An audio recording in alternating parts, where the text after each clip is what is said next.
보이차는 현대인의 구급약이라고 해도 좋을 정도의 효능을 발휘한다. 세상에는 수많은 차가 있지만 건강을 위한 최고의 차는 보이차이다.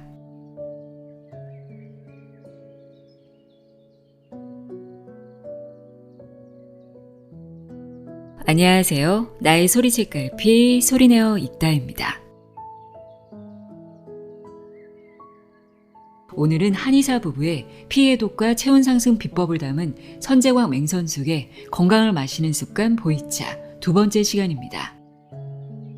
지난 시간에는 보이차에 어떤 성분이 들어있고 그 성분이 우리 몸에 어떤 치유 효능을 불러오는지 알아봤는데요. 간단하게 요약하자면 보이차에 들어있는 강력한 항산화 작용을 하는 폴리페놀 등이 피를 맑게 하고 고혈압, 당뇨병과 같은 만성 질환을 완화시키고 비만과 뇌 건강에도 도움이 된다는 내용이었습니다. 이번 시간에는 보이차의 종류와 보이차의 구매와 보관법, 마시는 법 등 자세히 알아보도록 하겠습니다. 특히 스스로 할 수 있는 보이차 처방이라는 챕터에서는 자신의 몸 상태에 맞게 보이차에 구기자나 오미자 등을 첨가해서 마시는 방법을 알려주는데요. 나에게 딱 맞는 보이차 마시는 법을 찾고 보이차 마시는 습관을 들이는데 도움이 되지 않을까 싶습니다. 그럼 지금부터 피해독과 체온 상승의 최고의 솔루션이자 현대인의 피로와 스트레스를 해결하는 천연 영양제 보이차 어떻게 마시면 되는지 들어보세요. 선제광 맹선숙의 건강을 마시는 습관 보이차입니다.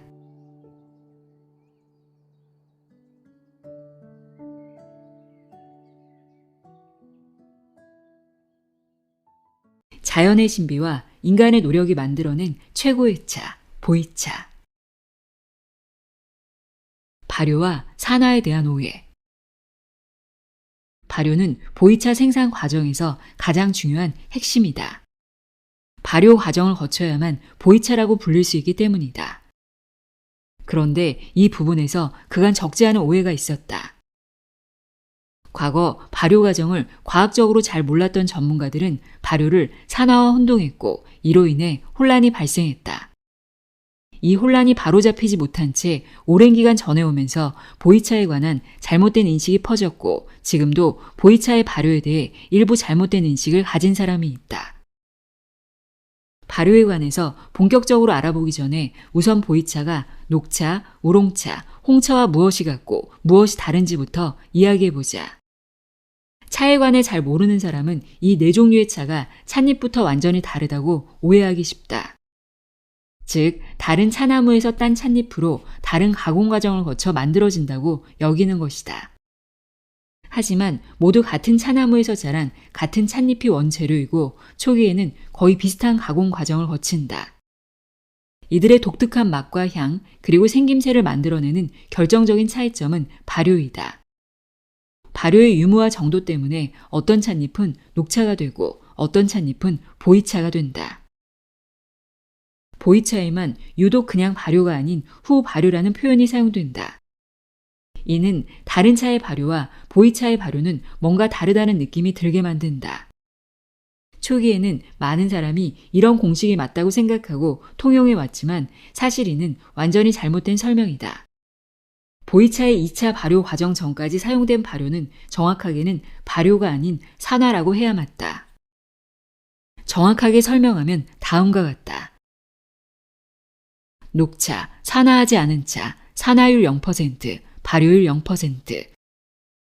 우롱차, 절반 정도 산화한 차, 산화율 10에서 65%. 홍차, 대부분 산화한 차, 산화율 85%. 보이차, 발효한 차. 그럼 발효와 산화의 차이는 무엇일까? 엄밀한 의미에서 발효란 시간이 흐르면서 미생물이 효소를 이용해 유기물을 분해하며 우리 몸에 유용한 물질을 만들어내는 것을 말한다. 그러니까 무엇인가가 발효되기 위해서는 무엇보다 미생물의 관여가 필수적이다. 과거의 잘못된 설명에서 우롱차를 절반만 발효했다거나 홍차의 발효율은 85% 정도이다 라는 표현을 사용했으나 정작 우롱차나 홍차에서는 미생물이 전혀 발견되지 않았다. 그렇다면 우롱차와 홍차가 마치 발효된 것 같이 차의 색깔이 바뀐 이유는 무엇일까? 그 비밀은 바로 폴리페놀에 의한 산화작용이다. 산화는 특정 물질이 산소를 만나면서 성질이 변하는 것을 말한다. 쉽게 이해하려면 사과를 떠올리면 된다. 사과를 깎아놓으면 과육의 색이 점차 갈변한다. 사과에는 폴리페놀이라는 화학물질과 이를 산화시키는 효소가 함께 존재하는데 껍질을 깎지 않았을 때는 산화효소가 본격적으로 작용하지 않는다. 그런데 껍질을 깎는 순간 사과의 세포에 상처가 나고 대량의 산소를 접하면서 산화효소가 작용해 색깔이 변하게 된다. 차의 산화 과정도 동일하다. 일단 차나무에서 찻잎을 따면 찻잎 표면의 세포가 산소와 만나 산화작용이 시작된다. 시간이 흘러 느리지만 꾸준하게 산화작용이 더욱 많이 진행되면서 폴리페놀이 색소물질, 차홍소로 변한다. 이것이 바로 우롱차와 홍차의 짙은 색을 만든다. 과거의 전문가들은 폴리페놀에 의한 산화와 미생물에 의한 발효를 구분하지 못하고 동일 과정으로 여긴 것이다.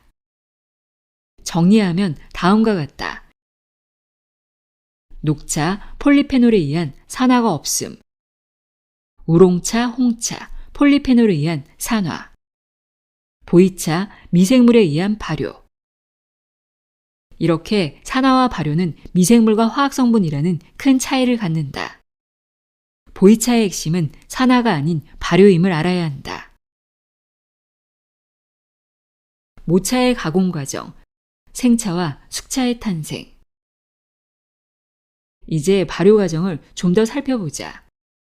보이차의 발효에는 자연 발효와 인공 발효가 있다. 이 차이에 따라서 보이생차와 보이숙차로 구분된다. 그 전에 기본적인 보이차 찻잎 가공 과정부터 알아보자. 기본적인 모차 완성 공정. 한 잔의 보이차가 만들어지기까지는 여러 가지 복잡한 가공 단계를 거쳐야 한다. 각 단계를 통과할 때마다 찻잎의 수분이 조절되고 세포 조직이 파괴되며 차의 본격적인 모양이 잡히고 즙이 나왔다 재흡수되면서 맛이 균일해지고 쓴맛과 비린맛이 제거된다. 이 일련의 과정은 자연과의 끊임없는 만남이 전제가 된다.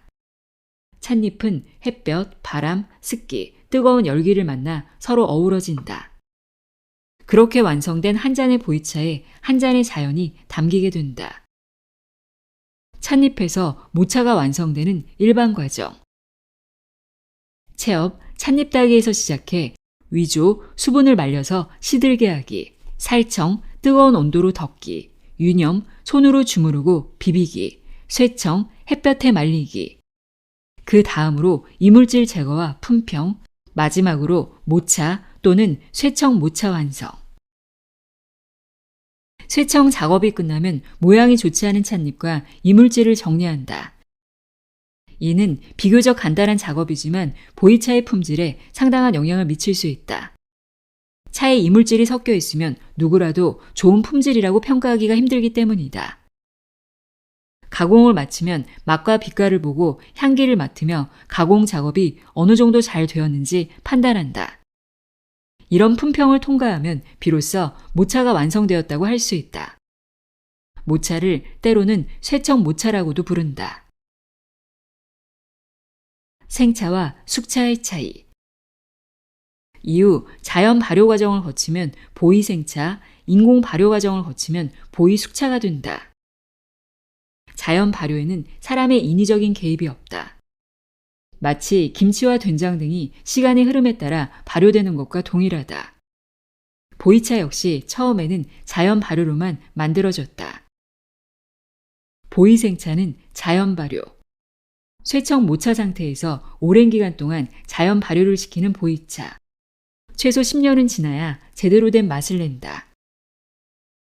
보이숙차는 인공 발효. 쇠청 모차 상태에서 인공 발효를 더해 빠르게 숙성시키는 보이차. 약 40에서 45일 정도면 맛을 낸다. 다만 2009년 중국 정부가 내린 보이차의 정의에는 여전히 후 발효라는 말이 사용되며 자연 발효와 인공 발효를 발효의 속도에 따라 구분하고 있다. 중국 정부의 용어도 함께 알아두면 명확한 개념 정립에 도움이 될 것이다. 자연 발효는 자연 발효를 통한 완만 후발효, 인공 발효는 미생물을 통한 쾌속 후발효. 일상에서는 보이차를 일컬을 때 생차와 숙차를 일일이 구분하지 않고 그냥 보이차라고 통칭해서 말하지만 엄밀하게 나누면 보이생차와 보이숙차는 맛, 향, 색이 모두 다르기 때문에 명확히 구분해서 표현할 필요가 있다. 시중에서 간편하게 구매해서 마시는 보이차는 대부분 탕색이 짙은 홍색에 가까운 보이숙차로 일반인에게는 보이숙차가 더 익숙할 것이다. 생차가 숙차보다 비싸고 좋다? 보이차 애호가 중 일부는 숙차는 생차보다 못하다는 인식을 가지고 있다. 아무래도 인공적으로 발효했다는 점에서 자연 발효보다 못하다고 여기는 듯하다. 심지어 생차를 적통으로 숙차를 서자로 취급하는 분위기도 있다. 하지만 인공적으로 발효한다고 해서 마치 공장에서 억지로 만들어낸 인스턴트 식품이라고 생각해선 안 된다. 이 발효 과정을 통해 인체에 유익한 미생물이 대량으로 자라고 찻잎의 각종 성분이 바뀌어 보이차 특유의 품질이 만들어지기 때문이다. 특히 맛이 부드러워져서 체질과 기호에 따라서는 숙차를 더욱 선호하는 경우도 많으며 마시기 편하게 변한다는 장점이 있다. 숙차의 등장으로 일반인도 저렴한 가격에 잘 발효된 보이차를 마시게 됐기에 생차와 숙차의 우열을 논하는 것은 큰 의미가 없다. 보이생차와 숙차의 각기 다른 건강효과. 보이생차와 숙차는 둘 다 체내에서 좋은 작용을 하지만 성질이 다르기에 연령이나 체질에 따라 마시는 것도 한 방법이다. 일단 폴리페놀 함량만으로 따지자면 숙차보다는 생차에 더 풍부하다. 생차는 각성 효과가 더 분명하고 활성 성분이 다량 함유되어 있기에 불면증을 겪는 사람이나 위 질환자, 임산부가 마시기에는 적절하지 않다. 젊은 층에게 더 알맞은 차이다. 반면 나이가 좀 들었다면 속이 편한 숙차가 적합하다. 자극이 다소 약하고 성질이 평이해 남녀노소 누구나 마실 수 있다. 또 위를 따뜻하게 하는 작용도 있어서 위가 좋지 않은 사람에게 좋다. 특히 면역력 강화에는 생차보다는 숙차가 더 유리한 면이 있다. 승강 출입의 원리로 보이생차와 숙차를 바라볼 수도 있다. 약물의 치료 방향과 작용이라는 차원에서 승은 약물의 작용이 위로 상승하고 강은 아래쪽으로 내려오는 것을 의미한다. 출은 위로 뜨면서 바깥을 향해 발산하며 잎은 안으로 갈무리하는 것이다. 생차는 승출의 성질을 가져 머리를 맑게 하고 혈액순환을 촉진시켜 풍을 제거한다. 반면에 숙차는 강입의 성질이 있어 이뇨작용이 뛰어나 독소 배출에 좋고 식이섬유가 풍부해 변비를 예방한다. 정신을 안정시켜 흥분을 가라앉히는 효능도 있다. 이런 점들을 참고해 자신의 몸 상태에 맞는 보이차를 선택하자. 유사 보이차가 횡행할 수 있는 구조적 조건. 보이차 애호가는 늘 유사 보이차를 경계한다. 다만 여기에서의 유사는 일반적인 의미와는 다르다. 보이차가 아닌 것을 보이차로 내세우는 것이 아니라 주로 생산 일자를 속이는 경우가 대부분이다. 이는 보이차가 오래 발효된 것일수록 맛과 향이 깊고 그 결과 가격이 달라지기 때문이다. 특히 인공 발효로 보이 숙차를 만들면서부터 발효 과정에 따라서 정말 오래된 차로 보일 수 있기에 생산 일자를 속일 가능성이 더 커지고 말았다.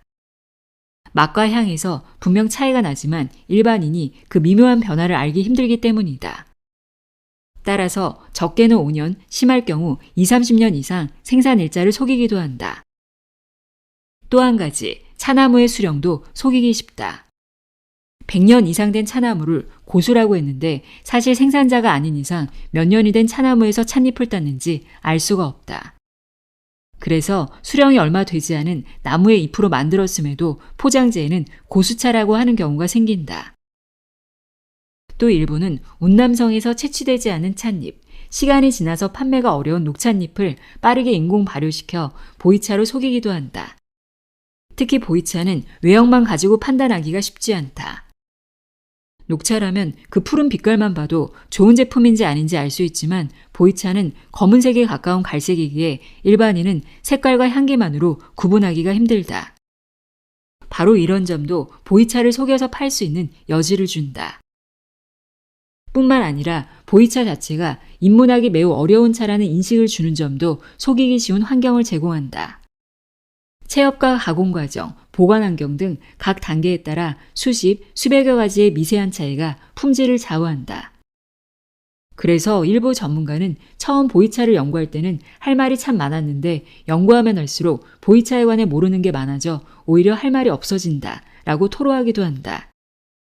연구하기가 쉽지 않다는 점에서 속이고 판매하는 일이 자주 생길 수 있고 결국 그래서 보이차야말로 믿을 만한 전문가와 시장 내에서의 신뢰가 중요하다고 할 수 있다.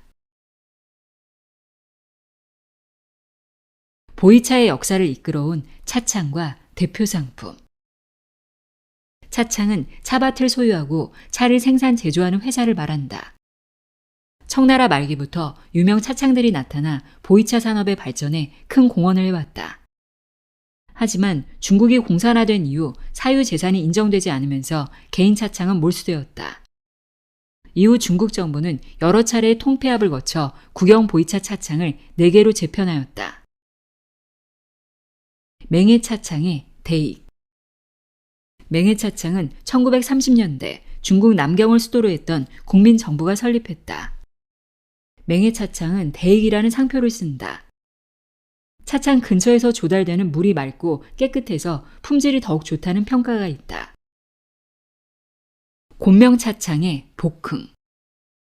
1939년에 복흥 실험 차창이라는 이름으로 설립되었으며 복흥이라는 브랜드를 사용했다.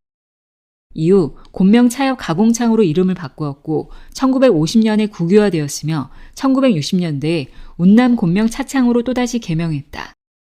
곤명 차창은 보이차의 인공 발효 기법을 만들어내는데 중요한 역할을 했음에도 1992년 생산 단가 등의 문제로 파산하고 말았다. 이후 소수 인원이 개별적으로 차를 만들어 팔았으며 2000년대 중반에 보이차가 새롭게 조명되자 다시 회사를 세웠다. 하관 차창의 송악.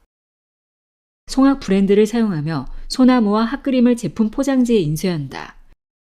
보이차 이외에도 녹차, 홍차, 청차 등 다양한 차를 생산한다.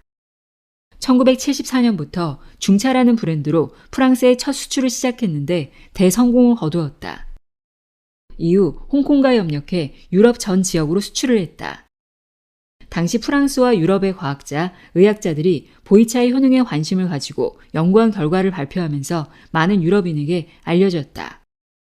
오늘날 서구 지역에서 보이차가 대중화되고 인기를 얻는 데는 이 하관 차창의 역할이 매우 컸다. 보이차창의 보수.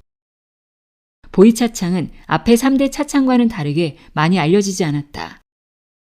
1975년이라는 비교적 늦은 시기에 설립됐기 때문이다. 하지만 보이차의 해외 시장 개척에서 매우 중요한 역할을 했다. 1994년 보수라는 제품 상표를 등록했다.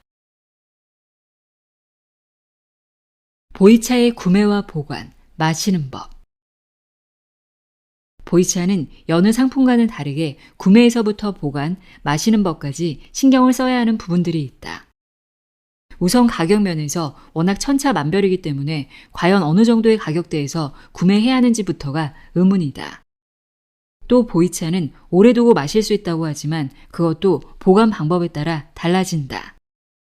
잘못 보관하면 애써 구입한 보이차를 더는 마시지 못하는 상황이 벌어질 수도 있기 때문이다. 더불어 마시는 시간도 중요하다. 양리작용이 있어 언제 마시느냐에 따라 우리 몸에 미치는 효과가 달라진다. 싸고 좋은 보이차를 구하는 것은 어렵다.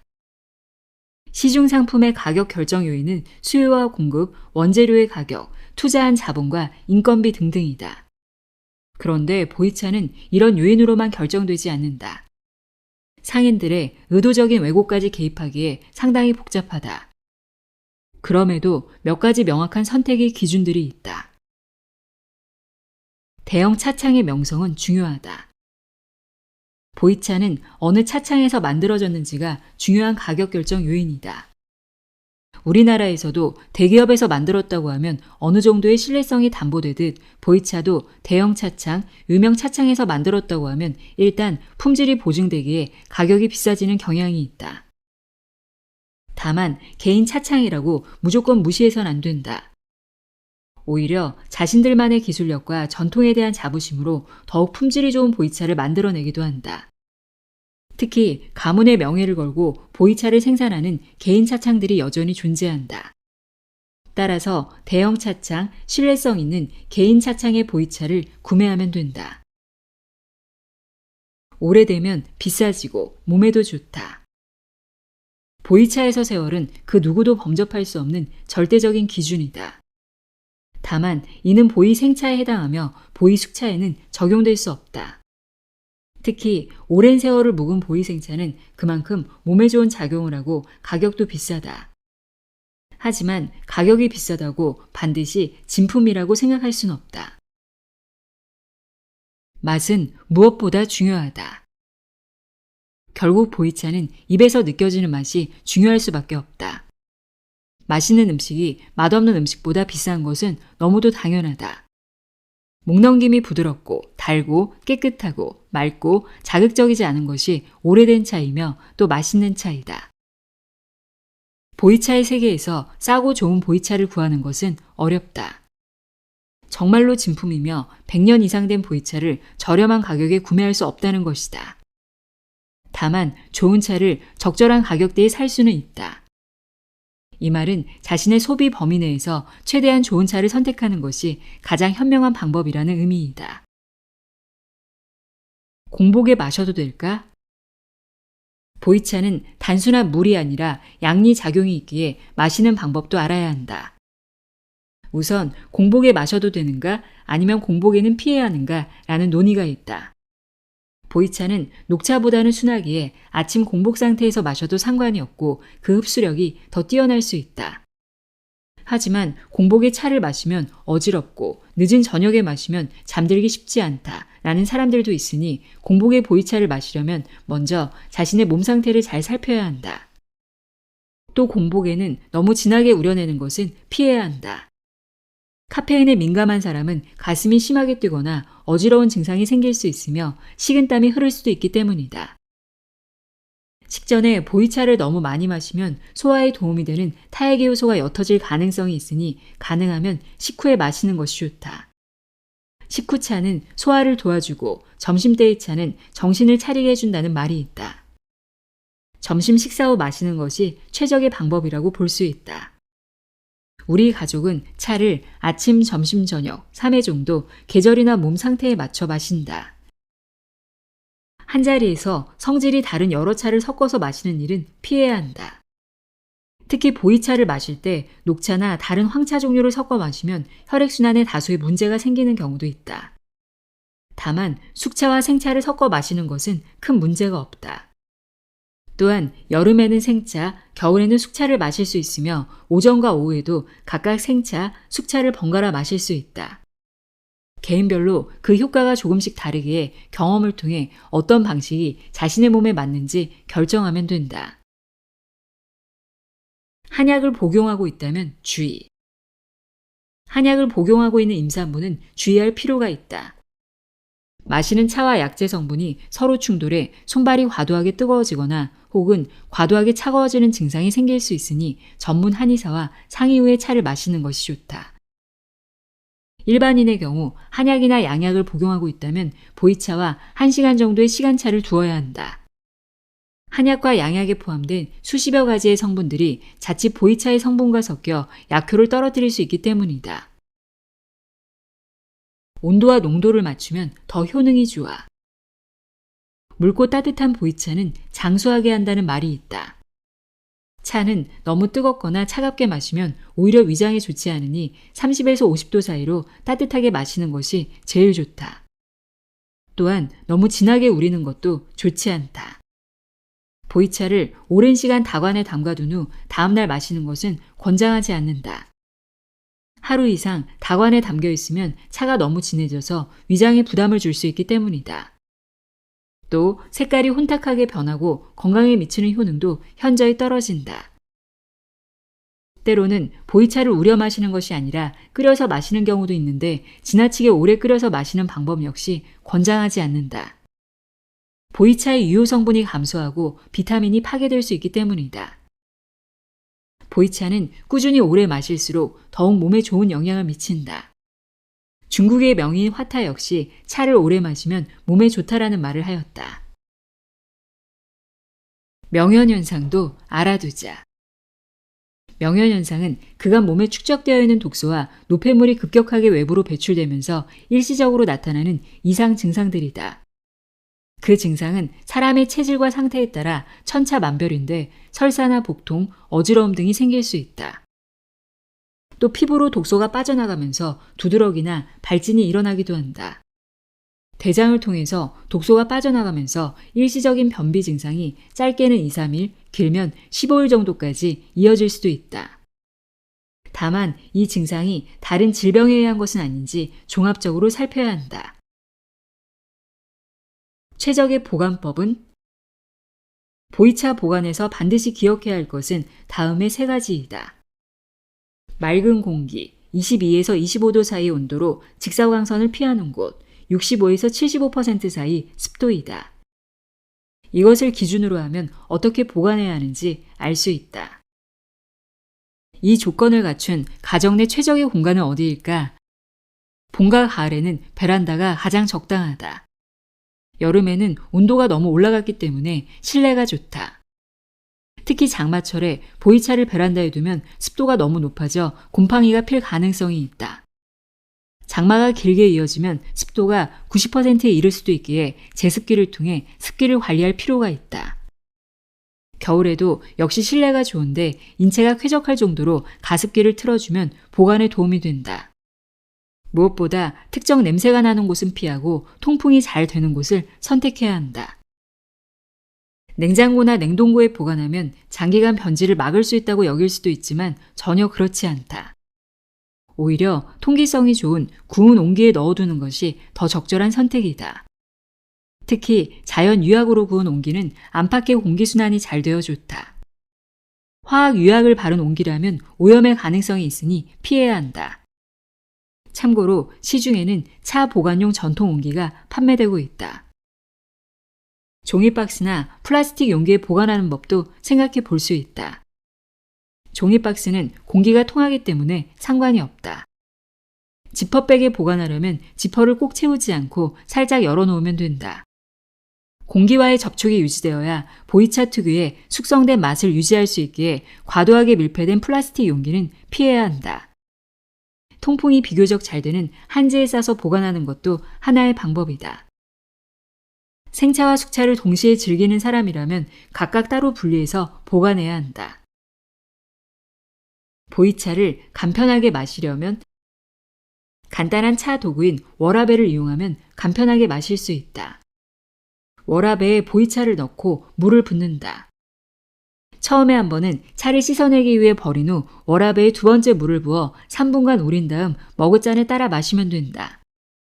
홍차는 찻잎을 부수어 쓰기 때문에 재탕을 안 하지만 보이차는 이와 같은 방식으로 3회까지 우려서 마실 수 있다. 스스로 할 수 있는 보이차 한방 처방. 보이차를 한약재들과 함께 우려내면 그 효능이 더욱 극대화된다. 예로부터 많은 사람이 우리 몸에 유익한 작용을 하는 다양한 보이차에 한약재를 더하는 활용법을 찾아왔는데 이렇게 효용을 극대화한 보이차 한약 처방은 우리 몸이 다방면으로 건강을 유지할 수 있도록 큰 도움을 준다. 여기 소개한 약재들은 한약재를 취급하는 대다수 재래시장에서 손쉽게 구할 수 있다. 자신의 몸 상태에 맞는 약이 되는 보이차를 마시려면 시도해보자. 복용법은 우선 약 300ml의 끓는 물에 약재만 넣은 후 중불에서 5분간 더 끓인다. 그 다음 불을 끄고 찻잎을 넣은 후 취향에 맞게 1에서 3분가량 우린 다음에 걸러서 마시면 된다. 하루 1회 마신다. 무병장수에 도움을 주는 보이차 더하기 구기자. 처방 보이생차 또는 보이숙차 4g, 구기자 1g. 구기자는 효능이 탁월한 약재로 동의보감에는 몸이 허약해서 생긴 병을 다스리고 근육과 뼈를 강하게 해서 전기를 만든다고 했다. 진시황제가 찾았던 불로초가 구기자라는 속설도 있다. 본초 과목에는 구기자를 오래 복용하면 근골이 튼튼해지며 몸이 가벼워져 늙지 않고 추위와 더위에 강해져 장수한다는 기록도 있다. 효능, 체내 노폐물과 독소를 배출시킨다. 신장과 간 기능이 개선되어 원기가 빠르게 회복된다. 면역력이 강화되어 무병장수에 큰 도움을 준다.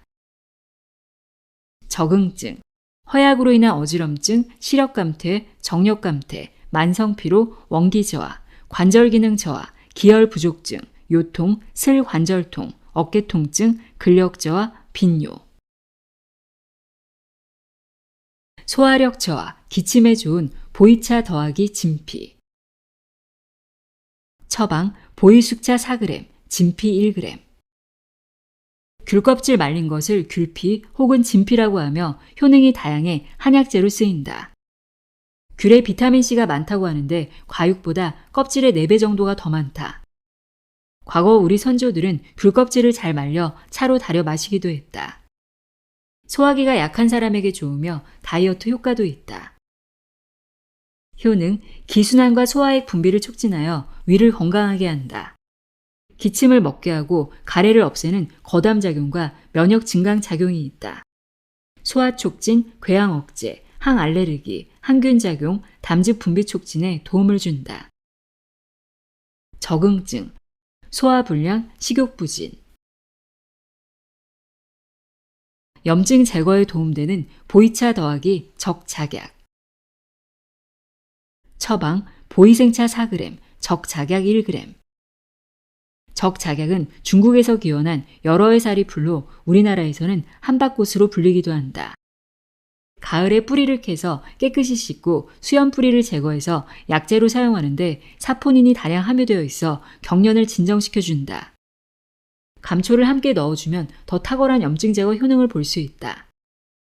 다만 빈혈이 있거나 손발이 차가운 사람은 복용하지 말아야 한다. 효능, 혈액순환을 촉진하고 어혈을 제거한다. 피부 발진, 지혈, 안구충혈, 종기 등에 도움이 되고 간을 보호하며 진통을 완화한다. 적응증, 관상동맥 경화증, 급성 뇌혈전, 급성 황달형 간염, 어혈성 질환. 스트레스 해소와 기력 회복이 필요할 때는 보이차 더하기 오미자. 처방, 보이숙차 4g, 오미자 1g. 오미자는 5가지 맛을 지닌 열매라는 뜻으로 시고 달고 쓰고 맵고 짠 5가지 맛을 동시에 느낄 수 있는 독특한 열매이다. 한국에서는 산림지역에서 자생하거나 재배한다. 특히 오미자차는 더운 여름철 갈증해소 음료로 인기가 높으며 술이나 음료의 재료로도 사용된다.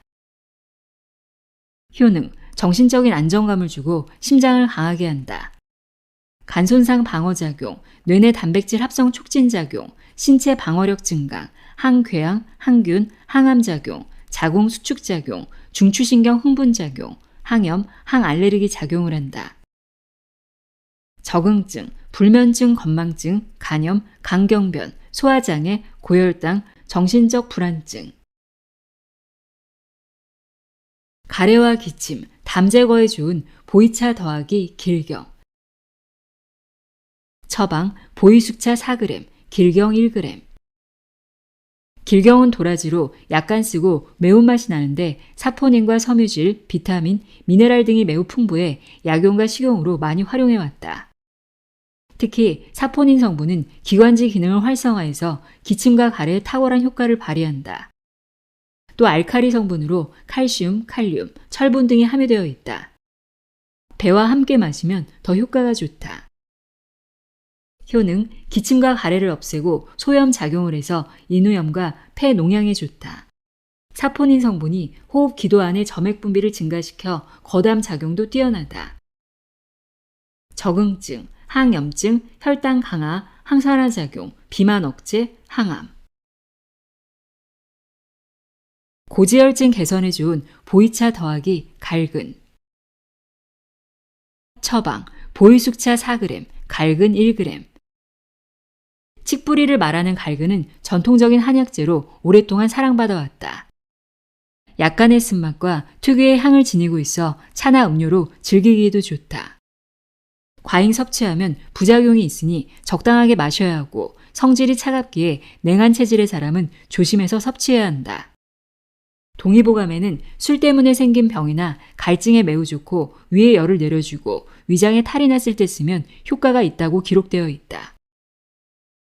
효능, 혈액을 맑게 하고 위장 기능을 활성화해서 전신의 혈액순환을 개선한다.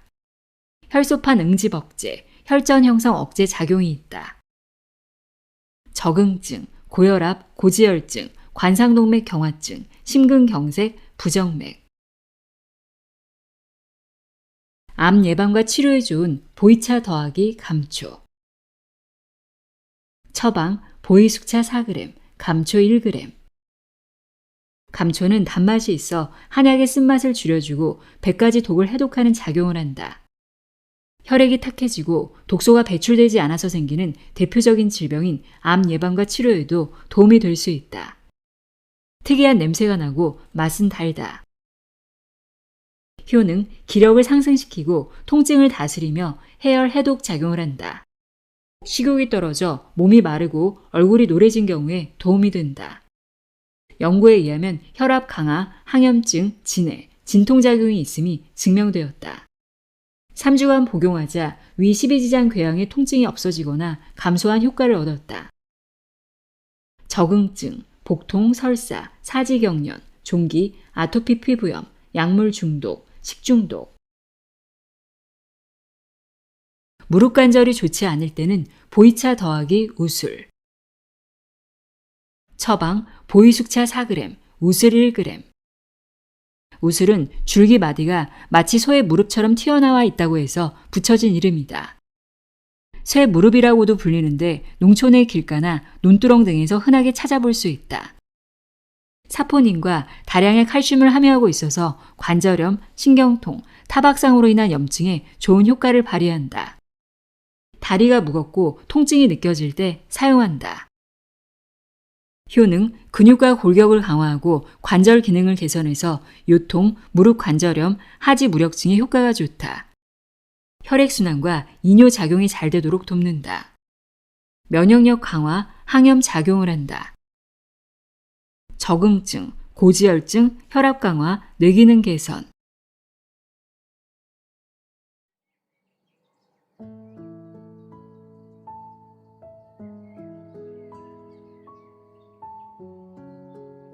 선제와 맹선수의 건강을 마시는 습관 보이차 읽어드렸습니다. 전에는 머그잔에 보이차를 따라서 커피 마시듯 후루룩 마시곤 했는데요. 이 책을 읽고 보이차를 대하는 마음의 자세가 조금 달라졌습니다. 보이차의 향과 색을 음미하며 천천히 마시니까 마음까지 평온해지더라고요.